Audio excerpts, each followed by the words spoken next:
Hello, hello, hello once again, y'all. We are back. We're back. The Teddy and Monica Show, WFTB 104.1 FM, Tab Nashville Gospel Radio Station. Y'all, we are excited to be in the building once again. You are always, y'all. It is a pleasure to have you all come in and listen and join in to our conversation, y'all. Tonight, we have some special people with us. Monica, it's great to see you. I'll be starting these shows off and don't put you in the mix, young lady. Say something to the people on tonight, Monica. Give the people something tonight. My husband's hilarious. Happy Monday. I hope everyone had a blessed Monday, a great weekend. Yes, we have an awesome show today, and so we're going to get started with these special guests on today.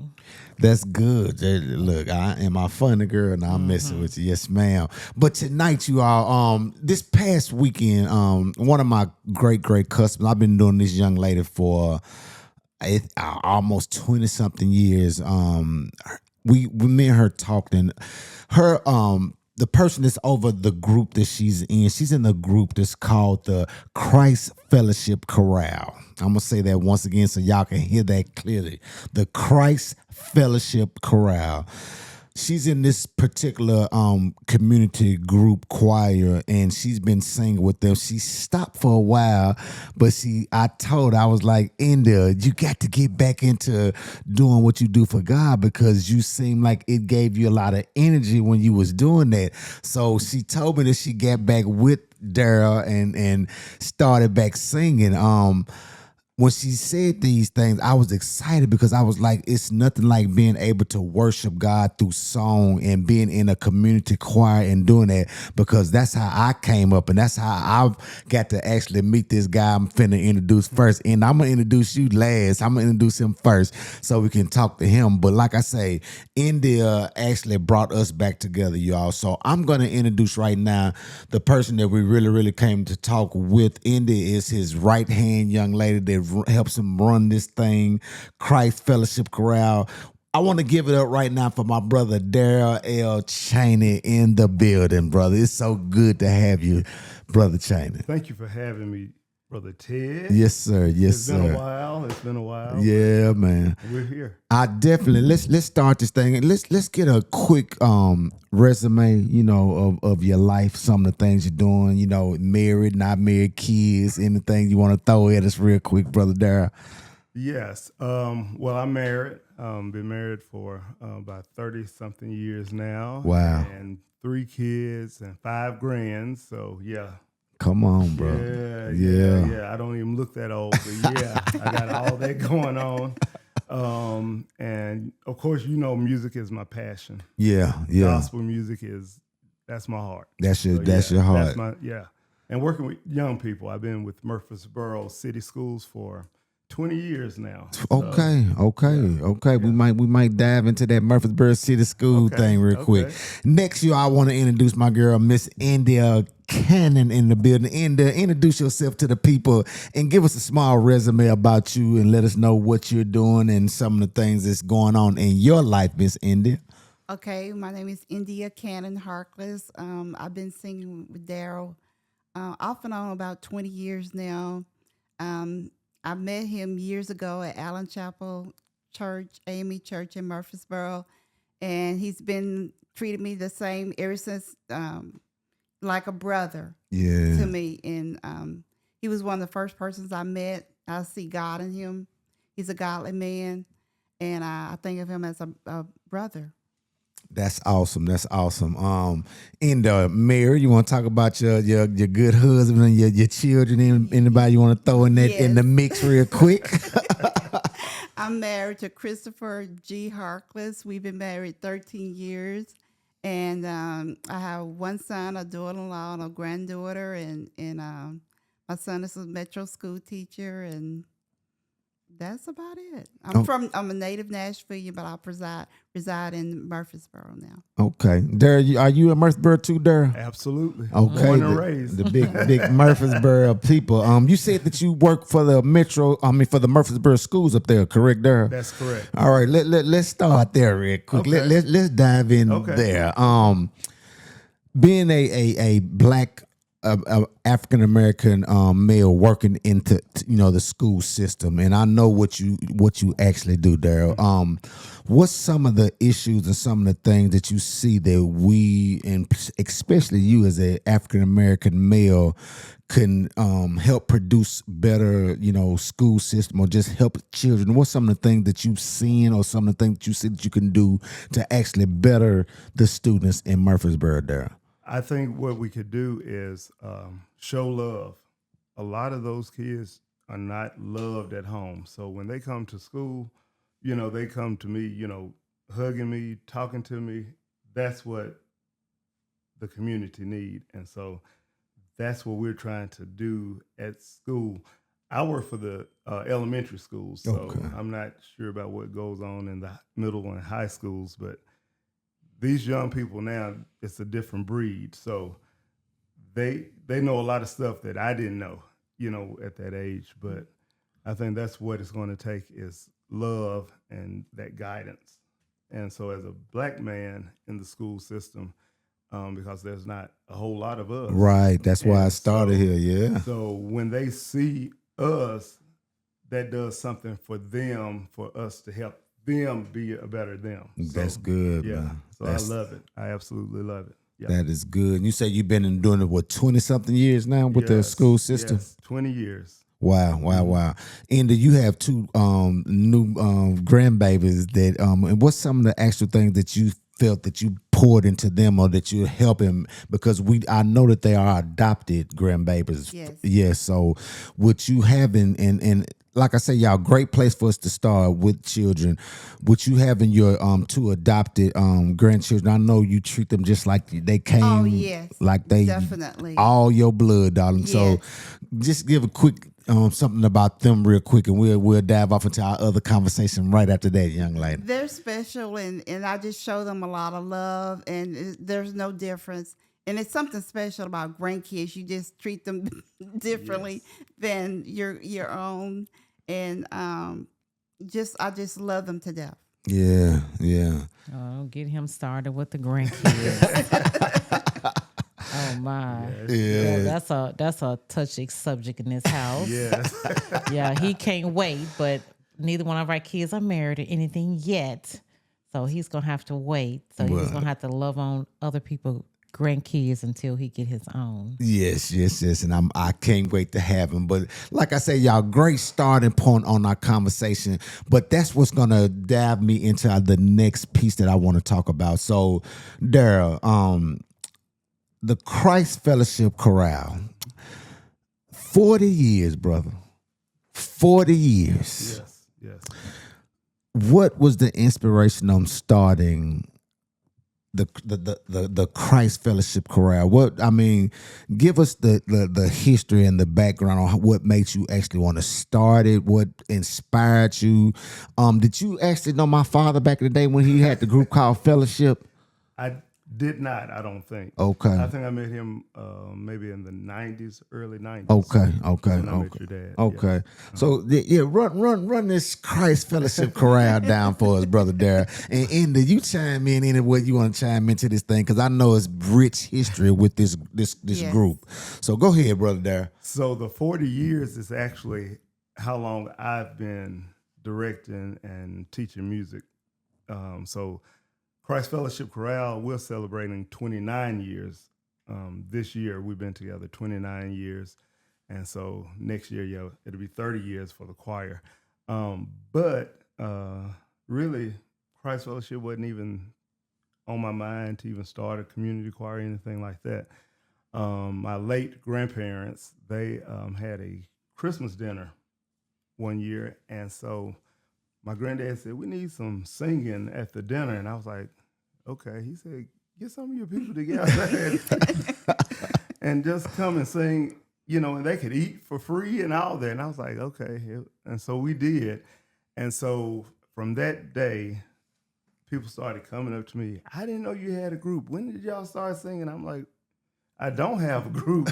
We're just singing for this event. And so later on, a few months later, Brother Donnie Valder, I don't know if y'all know him, but anyways, he played for us that day. And so God had already had that thing lined up and set for me to start that community choir. And so I reached out to him one day and I said, Donnie, I said, the Lord has placed on my heart for me to start this community choir. And he said, okay, I'm in with you. And so we've been running ever since. So he's been with you the whole time? Donnie has been there. He's one of the ones that's been there, not there all the time physically, but he's always been there. Yep. So, Okay. yeah.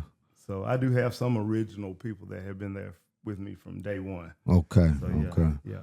Priscilla. Yep. That's right. Priscilla Cowan is one. And of course, my wife, Kendra, she wasn't singing when we first started, but she always, she's always been there. So your wife sings with you as well? Yeah, she's in the choir. What does she sing? She sings soprano. Okay. And, my oldest daughter, she sang with me as well, but she doesn't sing anymore. But yeah. And Miss Indy, what's your note you sing? I sing alto. Alto. Yeah, she's an alto. That's what. Don't look over here. Don't even try. That's what Monica was. Monica was an alto. She was. I don't sing. God didn't bless me with that gift. That's why he's teasing me. Oh. Yeah. So Daryl, so when you first started, how many members did you actually start this group with? Started with, I think it was about 15 of us. And so then once I opened it up and we started going places, we grew to about 50. Yeah. So it's 50 the biggest that it's ever been? Actually 65. 65. Yeah, it's been about 65 of us, yep, at one point. Yeah. Okay, so tell me this. How was you in that 65 at that time, or when did you start? No, I wasn't in the 65. Okay. I was in maybe the 30 Yeah, range. you was in the 30. Yeah. So there, personally, I'm a worshiper. I sing, every Sunday at Tab Nashville, gospel. Yes, but I've known you from the music industry. How hard is it keeping 60 singers? Because I've been in choirs where, man, we had up to Youth United. We had over 100 some people in that choir. Back in the day with Watson Grove. Right. We used to have so to deal with 65 singers. What? Come, I mean, you got to deal with their attitudes, Yes. with their personality, what they went through during the week, dealing with their children. You have to be sometimes a brother, a father. What's been some of your all of that? What you just said. I tell you, it's a Counselor. Counselor, all that. Yeah, it's a task. I tell you that. It's hard, but it's worth every moment of it. I wouldn't trade it for the world. But yeah, dealing with the different attitudes and dealing with the different mood swings from time to time, that could be very, very challenging. People who are hog the mic, or people that have issues with, once we started this section leader thing and certain people have a mic and you got other folk getting offended. Why do they have the mic? I'm like, it's no big deal. It's nothing. So yeah, that's, but I just love it. I just love it. I'm gonna jump off into that thing a little bit about the whole mic situation. Yeah, I want to hear your viewpoint because you always get to have the mic. I don't think I've ever seen you not have the mic. So yes, I'm eager to hear. Well, I'm on the edge of my seat. Well, and I'm glad I got a expertise, a person that has the expertise in this field. Daryl, when you have the mic, people sometimes feel like that makes them almost a lead singer within the choir, if per se, it kind of makes them feel special or important or like they're out front. Is the choir director, how do you choose the person? And that's we're gonna go there first. How do you choose the person that you put on the mic as the leader of the choir? What are some of your like go-tos that you say, okay, this is the leader this is the person that's gonna be on the mic? They got to know their part. They gotta know their part. That's why I get to sing on the mic every They've got to know the lyrics and they've got to have confidence. They really do. Yeah. And they got to have a good attitude also. I mean, you could be the greatest singer in the world, but your attitude could be messed up, and I will not put you on. I don't care how well of a singer you are. Right. I will not put you on the mic because we want God to be glorified and Him to be seen, not you. Absolutely. Now, you said a couple of key things, though. You said we definitely want God to be glorified. That's the first thing. Your spirit has to be first. But it's also, the Bible talks about a skillful singer, though, as well, there. And and in there, I know you as well. When it comes to having skillful singers, you want your skillful singers to be the ones that's on the microphones because you want to make sure you got the right pitch. You want to make sure no one's. Baby, did you ever get up? No, I'm gonna leave. I'm gonna leave my baby alone. She never got the mic, but yeah. But no, seriously, let's get back to the conversation. Okay. But brother Darryl, like I said, it's. Do they feel like you're choosing favorites when you do that though? They do feel that way. Okay. But I've tried to encourage and tell them that that's not what it's all about. Yeah. I've dealt with choirs for, like I said, 40 years. So you have people that feel that they want, to hold the mic. And I'm like, well, that's not important. Right. As long as you're up here serving God. And again, you do have to be one of the skillful singers. You have to know your part. You have to know the lyrics to the song. Yeah. You have to know when to back off or when to, get stronger or whatnot. So how to project in the mic and stuff. Yeah, absolutely. Yeah. So it's more to it than just holding a mic. Yes, sir. Yeah, it is. Yeah. Yes, sir. I definitely know about that situation, but I'm thinking about our praise and worship team, and we don't get to practice except on Sundays, which is actually a good thing because it makes you have to learn your part. And when you come in on Sunday mornings, it's like we're on it. Right. You don't have that much time. Do you have practice like midweek practice, or how do you do your practicing with your group? Well, with CFC, we rehearse every Monday, once a week. And so when we're getting ready for like a special event or something, we will rehearse, maybe 2 or 3 times a week and every week. So we are on this bi-weekly, bi-weekly rehearsal schedule. So we rehearse like twice a month right now. And so, but whenever we're getting ready for special events, every week. It's every week, 2 or 3 days, within the week. Yeah, whatever's needed. So, Andy, this question is thrown at you. And Monica, you jump in anytime you want to jump in because I don't want to keep you out of the conversation tonight. But in there, do you feel like it's intense practicing with the chorale? Do you feel like it gets, like tiresome on you, or do you feel overwhelmed being a part of? No, I feel rejoiced in singing and with rehearsal. And then Darryl, he doesn't realize it, but after each rehearsal, we get a sermonette. Ah, okay. So he speaks to the spirit after every rehearsal to actually just give. About. Okay. Sometimes it's not so spirit; it's more fussing. And So what have you had to fuss about? What's one of the biggest things there? We get a sermonette. Y'all do get a sermon too, yes.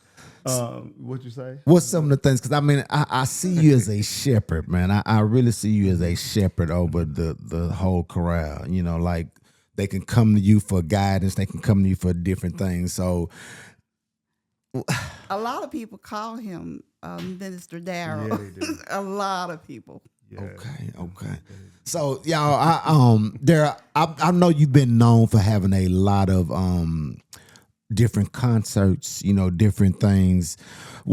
Give us, and Andy, you can tell us about some of the people that you enjoyed having, but give us some of the biggest people that you've had actually on stage with you all in some of your concerts. And I know one of them, Andy, I always bring. Coach, you want to tell this one that we finna talk about, Andy? What's the first one that we gonna throw out there, Andy? Ricky Dillon. Absolutely. And New G. Absolutely.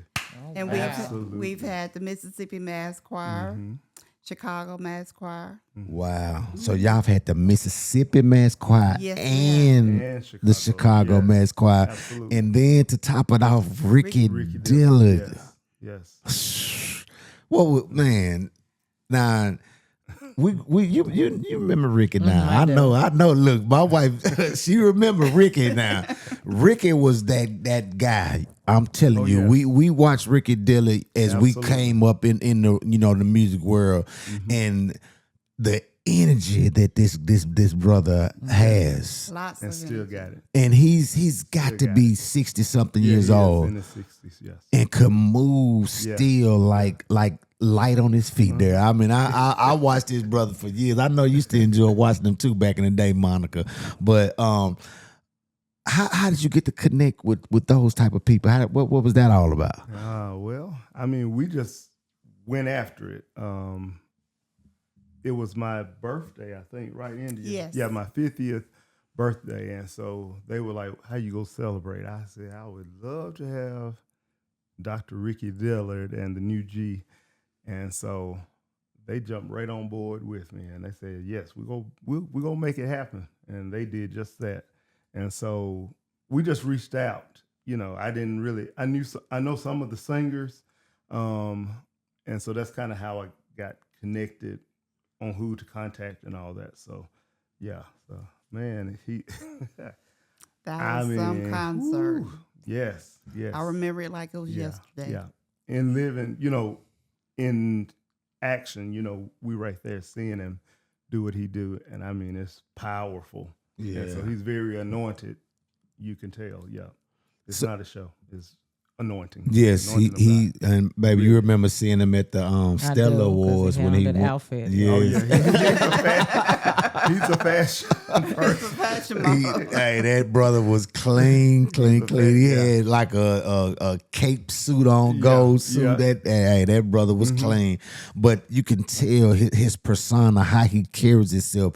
He's so professional, and that's one thing that I can say about Brother Dillard. He is so professional. He carries himself with a professionalism, and I'm sure that gets into your spirit. I know you look at him, and I know you like, okay, that's some guy that I can look up to. Yes. But the Mississippi Mass, isn't that my girl who what's the hit song Mississippi Mass? They got the word, or this morning when I rose. Yes, Mama and Burt. Mama Burt. Did you get to meet Mama Burt? I did not. She was actually sick. She was getting sick at that time, so she was unable to attend. Yeah. And so, she passed away, I think, a few weeks ago. Yeah. months ago. Yeah. Yeah. So, but she wasn't able to come. We tried to get her to come. We tried to talk to her daughter to see if we could just fly her in just for that time and then fly her back out. But her daughter said, she's, she had dementia, and so she was kind of Okay. So they still came with it. yeah, Still they brought it on. did they get somebody to sing her lead parts on the end of the song, or they just didn't sing her song? They didn't even touch her song. Okay. Nobody can sing like Mama Burt. Okay. Yes. Nobody can sing like her. So So what's one of the Chicago? I forget their hit song, the Chicago Mass. Did they have hits? they got a lot of. I know I can't. I'm having a I'm having a brain freeze right now. here. Yeah, that's that old folk coming in. Look, my wife. Well, look, Monica finna look it up for Yeah, us. I'm finna look it We'll up have for it in you. a minute. Hitting those 50s, so yeah. So, but with out of the Mississippi Mass and Chicago Mass, I know both of them were like exciting to see. But which one of those two choirs actually inspired you? I don't want to say more, but I would use the word. Who did you get the most inspiration from out of seeing the Miss? Because those are some heavy hitting choirs right there, brother. Them ain't no man. Y'all have been on stage with some serious choirs, and which one of those really inspired you from the Mississippi Mass or the Chicago Mass? I ain't even gonna throw Ricky Dillon there because wherever that boy go, Right. we ain't even gonna throw him in the conversation Right. because he's inspiring wherever he is. Absolutely. Okay. But between the Mississippi and the Chicago, which one really drove it home for you out of those two choirs? I would say Chicago. Wow. I would say Chicago, Mass. I'm not sure exactly why, but I know Chicago is that city. Okay. That has a lot of great, singers and choirs, because they never let the choir die. So I think Chicago. Okay. Mass. I really Chicago, Mass. Yeah. That's awesome.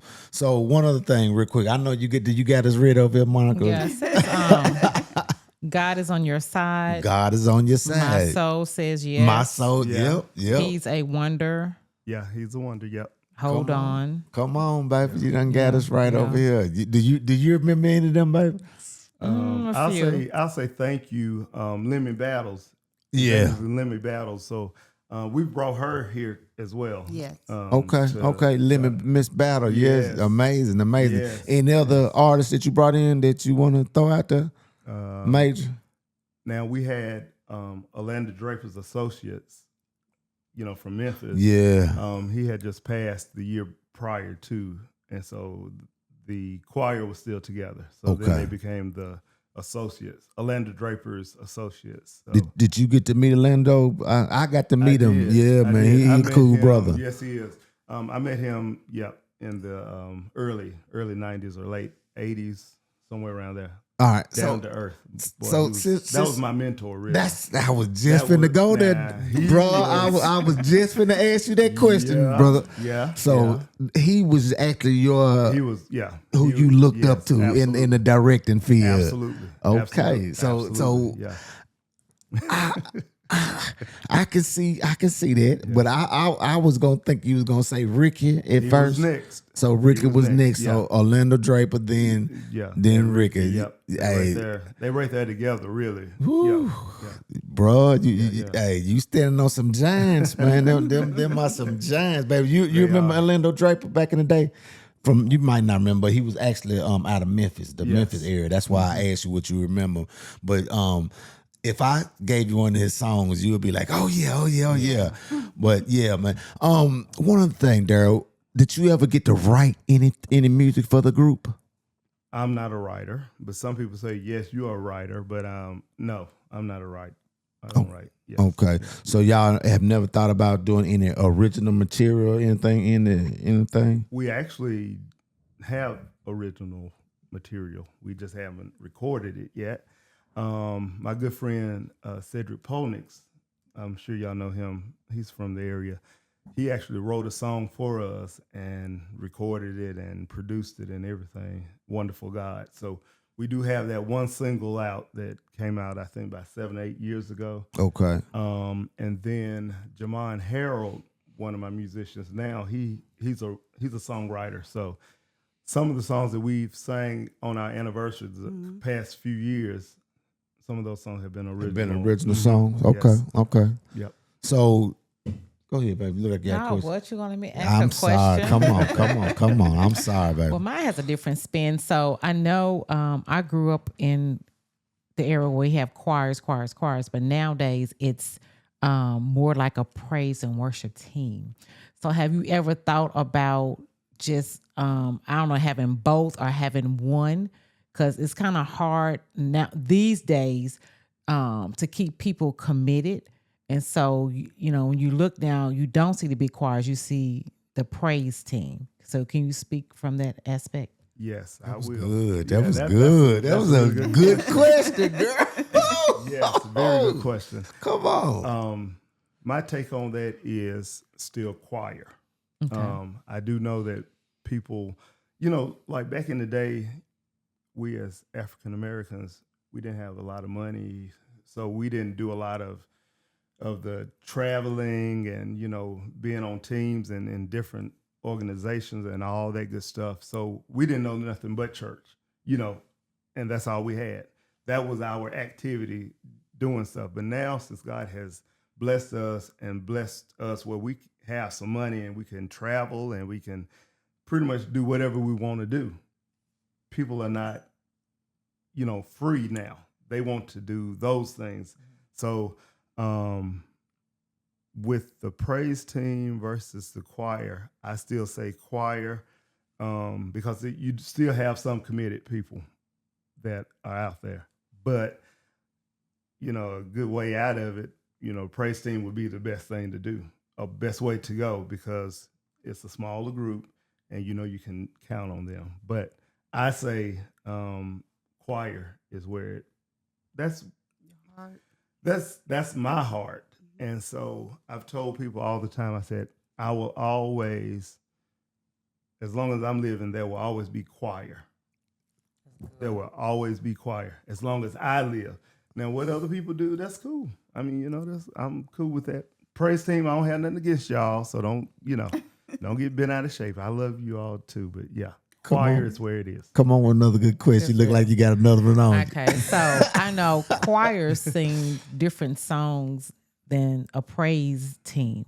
So do y'all still keep their tradition? Because I know we got to experience when we went to some of the Stella events, and I was so excited to see choirs because they sung the songs that I grew up with. So do you all stick with that? I know the new stuff is good, but it's not like those good choir songs that, and to me, that just does something to your inner soul. Absolutely. Versus this new stuff and, all this hollering. My husband know me. I'm like I think the choirs actually do a true worship to God. Yes. It's no performance because you singing to the Lord, and you can feel it. You can feel it. Mm-hmm. Versus, you got these people now, they got dancers, different things, and it's just different for me. But that good old choir, they get in with the lead singer, and then you can run the song back again and run the song back again. Yes. Yeah.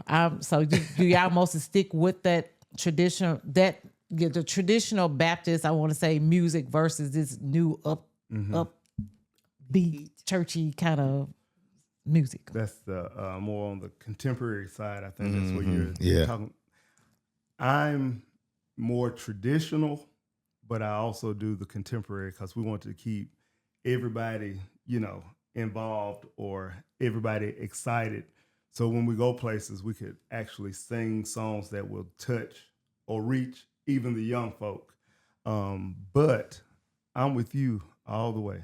There's nothing like the gospel choir music. I don't care how you look at it. There's nothing, because it comes from the heart. And I'm not saying the praise and worship doesn't, because we're speaking right to God. But there's something about the soul in the gospel choir music. So I'm right there with you on that. It's just something. It's a testimony. Yes, I think that's part of it. It's a testimony of what we've been through or what we're going through, to realize that God will bring us out, or He brought us out. I can witness that. Hey, if you didn't have food on yesterday, some kind of way God stretched that food. Yes, sir. Yes, sir. To feed a family of 5, and we, so that comes from the heart. Gospel choir music comes from the heart. And I've noticed a lot of people, they are going back, revising a lot of the old songs that and it's like a new refresh. It's like refreshing. Vincent Bohanna, he's one of the young. He killing the game too, bro. He's straight up choir. Yeah, he's straight up choir. He went back and pulled out one of Reverend Clay Evans' songs, For the Rest of My Life. Yeah. And just revised it a little bit, but it still has that church feel to it. So that I'm so thankful for him, being a young man. I think, he's maybe in his 30s or late 20s, him and Jay Williams. I don't know if y'all heard of him, but they are keeping the choir music alive. And I'm like, man, these are the young folks. Yeah, man. Yeah. They're not going, over here to, this type music. They are sticking with that church, that church feel, something you can feel. So, yes, sir. Yeah. So do y'all still have choir robes? We do, actually. Actually, we do. My cousin, we actually had some robes donated to our choir. So we've had them on maybe once, I think, right now. But Twice. It's nothing. Yeah, twice. Okay, but it's something about the choir robe too. And those young folk that I was talking about, they actually have choir robes. Okay, They okay. choirs have choir robes, and I'm like, man, they bringing this. It's good. That's good stuff, and it's a meaning behind the choir robes that a lot of people don't get. Give us that meaning. Yeah, Well, come give on. us that meaning. One is unity, unified. You're Okay, unified. okay. And then secondly, it does cover. It Yes. covers, it covers, because our focus should be on the lyrics of the song. It Yeah. shouldn't- Not what it you shouldn't got be on. on, the style, or something flashy or something that's too tight or whatnot, because it'll take focus off of ministry. Now, I'm finna make you laugh. Could you imagine our little 11 praise team with choir robes on? Hey, yeah, you can I be was gonna say yes. I really could. I'm sitting there trying to actually picture the praise team with robes choir on, robes. because with choir robes on, and I mean, don't get it the way you just broke it down, the significance of a choir robe, but actually what it does, it actually is needed. I'm gonna say, Amen. it will show some unity, and Yes. And it will cover up, especially the females, from the top all the way to the bottom. Yes. Yes. So well, you make a choir robe Modest suggestion to the praise team. Modest apparel. Yeah, but yes, modest apparel. Now I can say this. Another friend of mine in Atlanta, Jeff Robinson. I'm not Yeah, I sure know you Jeff. Yeah, me and Jeff know each So other. his choir now, the man that started the choir years ago, his name was Derek. Was it Derek Cheney? Derek Cheney, I think was his name. And so everybody asked, "Are you related to him?" I said, "Sure, yeah, yeah."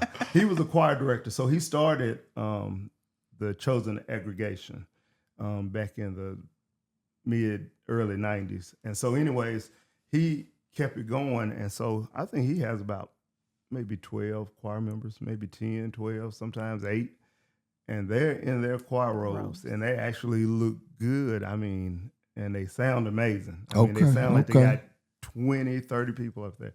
So go check them out and see how and then you could. I will go check them I'm out, just because we must say at the Stella's event, people were flashy. We went to a couple of the event we had at our church at Tabernacle. They were very subtle, dresses. But when we went to the other events, it was one event where this women's group, don't get it twisted, they were sharp as a tack. But you sometimes it does draw you towards their outfit, and you looking at, okay, they look the part, but is their spirit matching, the part or how they're looking? So, like I say, your spirit has to be right regardless of the outer appearance or anything. Whatever you have on. Yeah. So I have a quick question. So, you have a community choir. Yes. Have you ever been to a service and it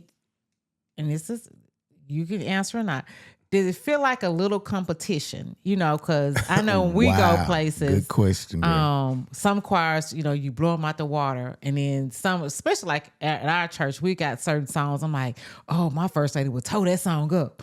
So did y'all ever experience that where you all may did a fabulous job, and then the choir that's come behind you felt like, they got a little jealous, so they try to supersede you in their singing?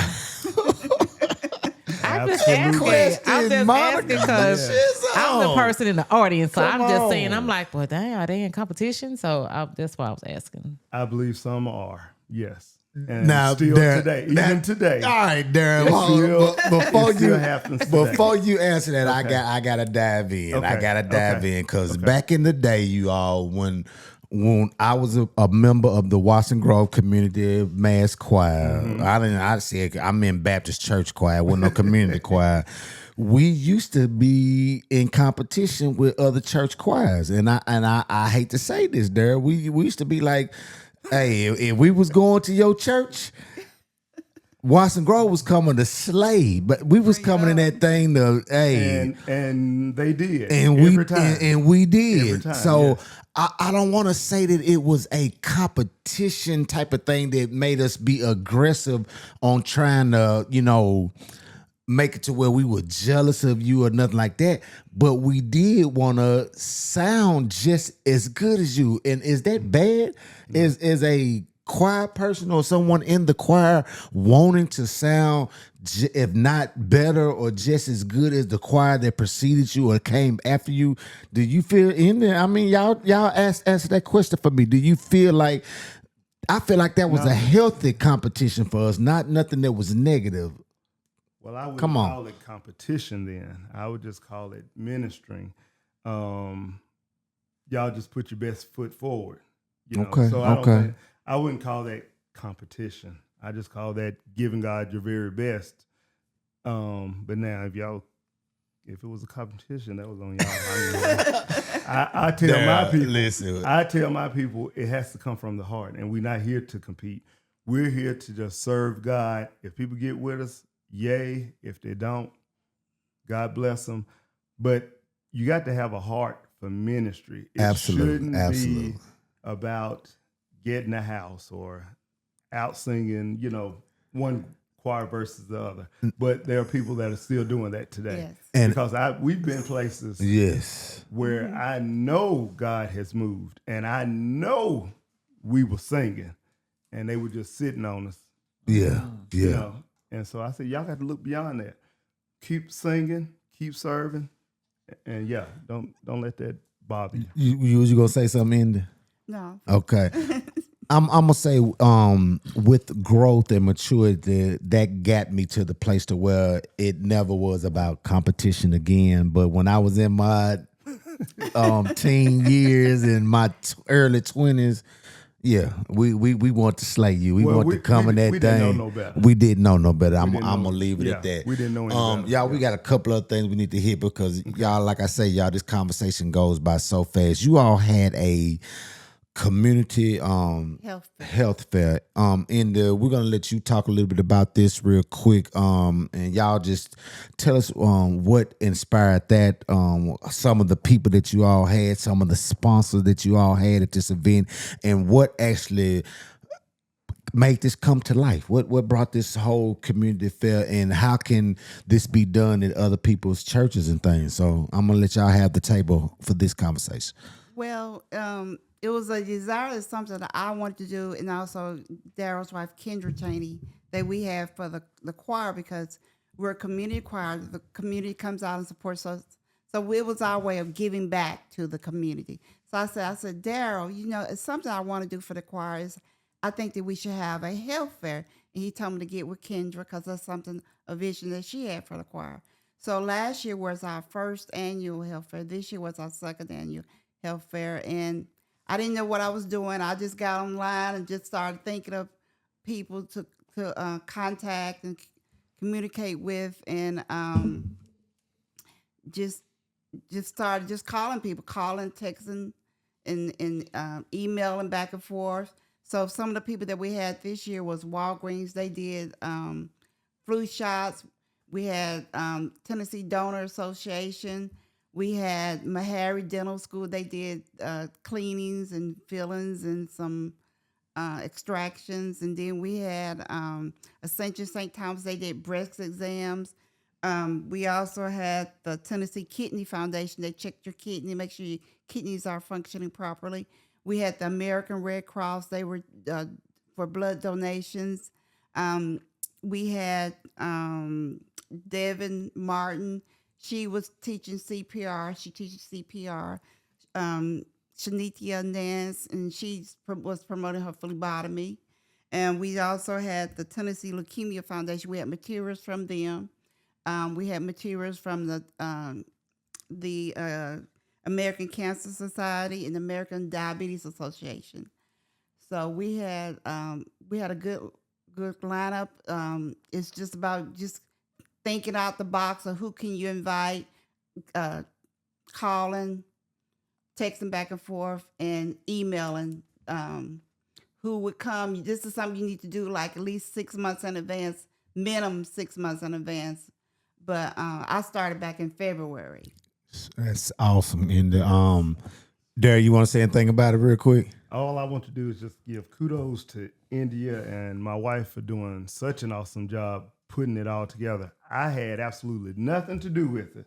They did their thing.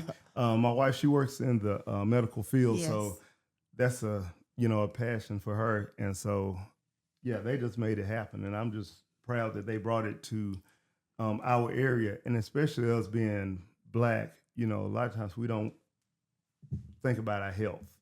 But it's very, very important that we, get seen about and checked on. And so I thought that was a good thing to have for the community, not just for the Black community, but for all of God's children, so yeah. And for the blood drive, it was a sickle cell anemia blood drive because of African Americans. We have sickle cell anemia, and a lot of Black people are fearful of giving blood, but they need our blood because we have a lot of people that have sickle cell. Wow. So, and did you have a great turnout? Yes, we had about 150 to 200.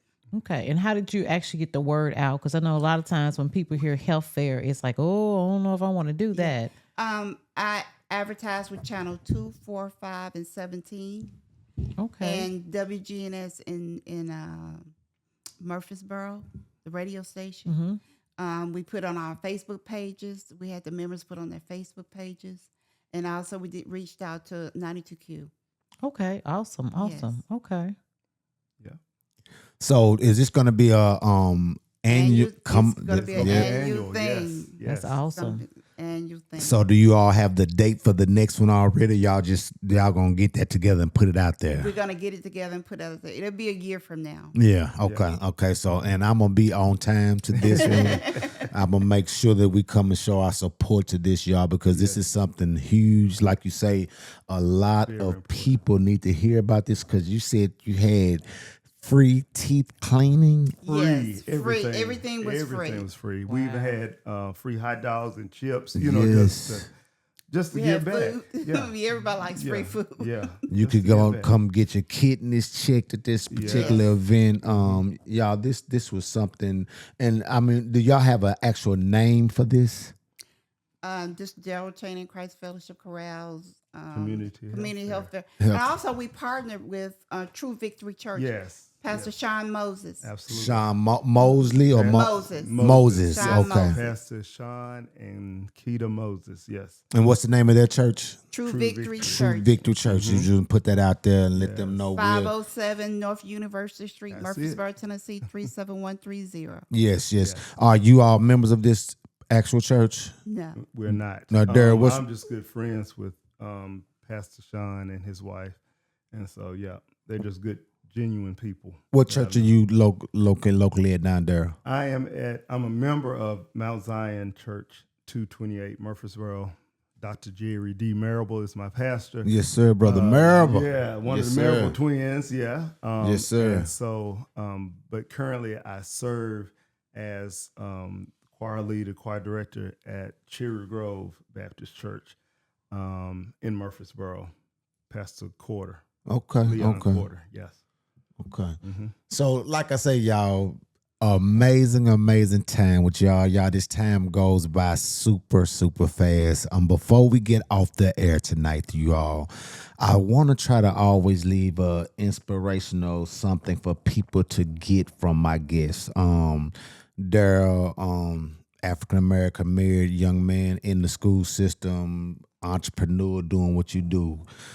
Give something to the people. I'm gonna let you be last though, because we're gonna let Enda go first. But after Enda goes, I want you to give something to the people that can inspire Black males to make them want to continue to be inspirational in this world. Period. Because they look at us and when they look at us, they don't see positive. They don't see greatness. They don't see kings, and we are kings. So I'm gonna let you end with that. In there, being a young lady, married young lady who's put together such an event as this with the help of Daryl's wife, Miss Kendra. I watch you, and I watch what you do. I watch how you carry yourself with your family, your job, your everything that you do. We're gonna let you give people something inspirational tonight before you get off the air with them that can help women be better women, or just help people be better people. So we're gonna give you the platform right now, Indy. I'm just gonna say keep God first in whatever you do. In whatever you do, and everything else will fall into place in your personal life, in your public life, in the way you carry yourself. Keep God first. That's amazing, and we appreciate that, brother Dara. I'm gonna echo what she said actually. And you got to be humble.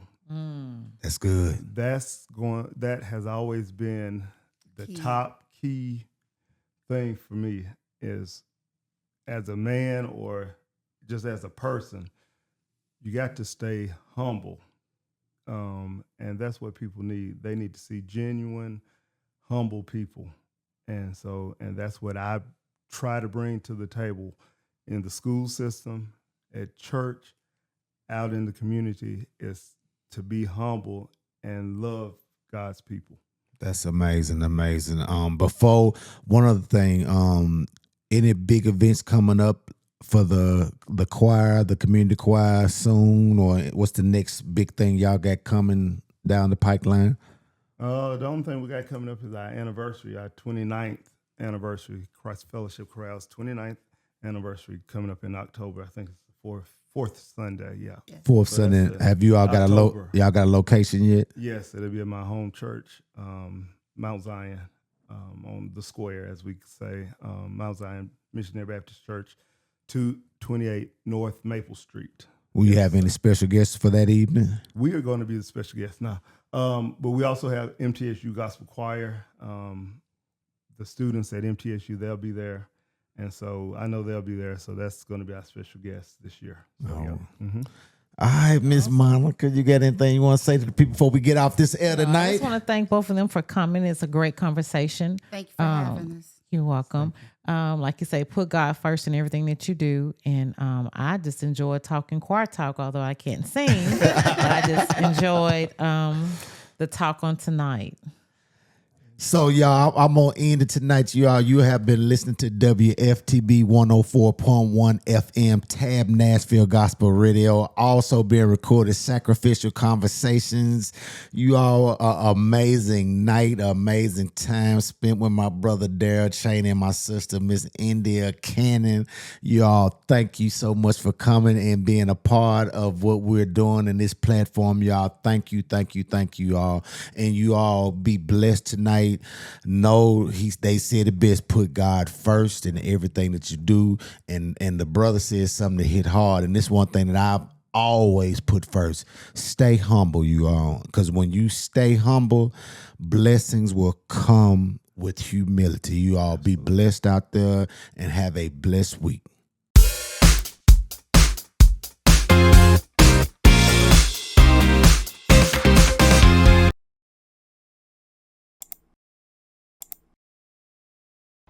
I told y'all it was going to be a good conversation, Sacrificial Conversations. Did you subscribe yet? Hit that like button. You might get something that's going to help your life. Y'all be blessed.